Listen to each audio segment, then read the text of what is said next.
À votre avis, pourquoi les Égyptiens plaçaient-ils du romarin dans la tombe des pharaons? Ici Natacha Renata Kimberly.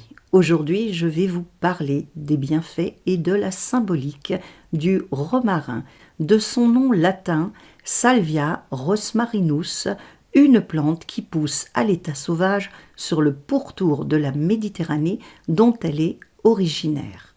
Le romarin est une sorte d'arbrisseau qui peut atteindre entre 1 et 2 mètres de hauteur et qui pousse dans les régions arides. Il produit des fleurs bleu pâle à bleu foncé avec des nuances de violet et possède un parfum très agréable, légèrement camphré, semblable à l'encens. Son nom vient du latin rosmarinum, dont on nous dit qu'il signifie rose ou rosée de la mer. Toutefois, Paul-Victor Fournier, 1877-1964, chanoine et botaniste français, précise que le mot latin ros dérive du mot russe qui signifie buisson. On peut donc conclure que Ros marinum signifie tout simplement le buisson maritime, ce qui serait logique puisqu'on le trouve autour de la Méditerranée. Le romarin est également connu sous le nom d'herbe des troubadours, d'herbe à couronne, de prince des jardins, d'herbe du souvenir et d'encensier, qui est l'ancien nom de l'encensoir, un objet dans lequel on faisait brûler de l'encens. Ce qui le rapproche de sa signification grecque, une langue dans laquelle il se dit dendrolivano, qui signifie littéralement arbre à encens, car il était brûlé en offrande sur les autels dédiés aux dieux, au même titre que la sauge et le thym. Connu depuis l'Antiquité pour ses propriétés médicinales, le romarin est utilisé par voie interne pour soigner les troubles hépatiques et gastro-intestinaux et par voie externe pour atténuer la toux, soulager les rhumatismes et la circulation sanguine périphérique, réduire l'hypertension et soigner la goutte et les blessures de par son effet antiseptique. Le romarin permet également de soulager les maux de tête, d'améliorer la mémoire et la concentration, de fortifier les malades en convalescence, de combattre le stress et la fatigue autant nerveuse que physique et de traiter l'inflammation des voies respiratoires et de la sphère ORL. Plante sacrée pour nos ancêtres, le romarin était associé à tous les rituels concernant la naissance, le mariage et la mort. Il présidait les fêtes religieuses et reliait les vivants à qui il servait de porte-bonheur à leurs ancêtres. Les mariées du Moyen-Âge ainsi que celles de l'Antiquité romaine se paraient de couronnes de romarin, un symbole d'amour et de fidélité, et leurs invités recevaient des branches de romarin décorées de rubans colorés. Chez les Romains, le romarin était offert aux ancêtres et déposé sur les tombes lors des différents rituels funéraires. Il était coutume de placer dans les mains du défunt un brin de romarin avant de procéder à sa crémation, ce qui lui permettait d'être accompagné dans son voyage vers l'au-delà. Les participants du rituel portaient une couronne de romarin qui leur permettait de garder la tête froide et de ne pas perdre leurs moyens. Au XVe siècle, il était également coutume en Europe de planter un buisson de romarin dans les vignes ou dans les champs afin de les rendre fertiles. Le romarin a fait l'objet de très nombreuses mentions historiques et légendaires. Le naturaliste romain Pline l'Ancien, 23 ou 24 à 79 de notre ère, le botaniste grec Pedanius Dioscoride, 20 à 90 de l'ère actuelle, et la mystique bénédictine franconienne Hildegard von Bingen, 1098 à 1179, font tous trois l'apologie du romarin et incitent fortement les populations à recourir à son utilisation médicinale et culinaire. L'empereur Charlemagne, entre 742 et 48 à 814 de notre ère, en a recommandé la culture dans le capitulaire de Vilis, qui est le nom d'un acte législatif. Albert le Grand, né entre 1193 et 1206 et mort en 1280, dominicain, philosophe, chimiste, théologien, naturaliste allemand, a rédigé une recette qu'il a présentée comme étant une eau de jouvence et qui contient du romarin, de la lavande, de la menthe pouliot et de la marjolaine.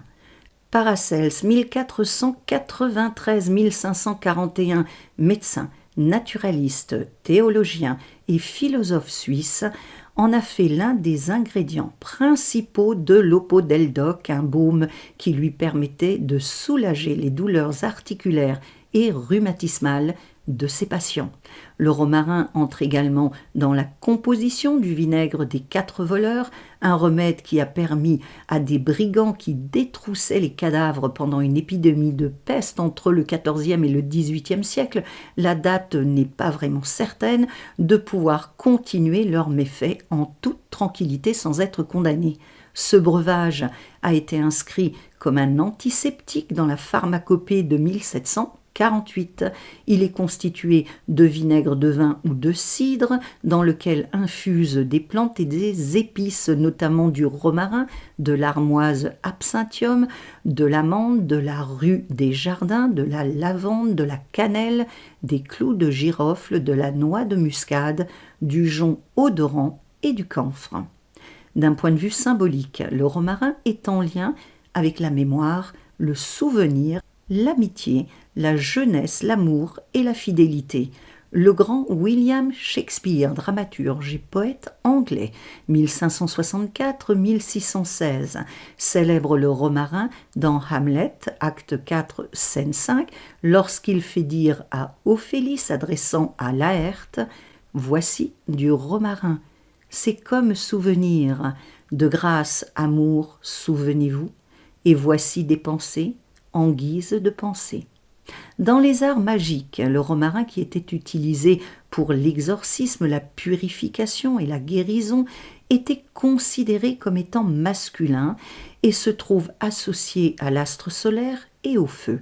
Il était consacré à Vénus, Aphrodite, Freya, Mars, Arès et Apollon. La fumigation de romarin est vivement recommandée avant de pratiquer un rituel magique. En effet, cette plante a la réputation de purifier et de débarrasser l'espace de toute énergie toxique et négative. Suspendu sur les porches et au-dessus des portes, le romarin était censé éloigner les cambrioleurs. Placé sous un oreiller ou sous le lit, il protégeait le dormeur des mauvais esprits et chassait les cauchemars. Porté sur le corps, il aidait l'individu à rester en bonne santé et permettait de renforcer sa mémoire, et l'inhalation de son odeur le préservait du vieillissement.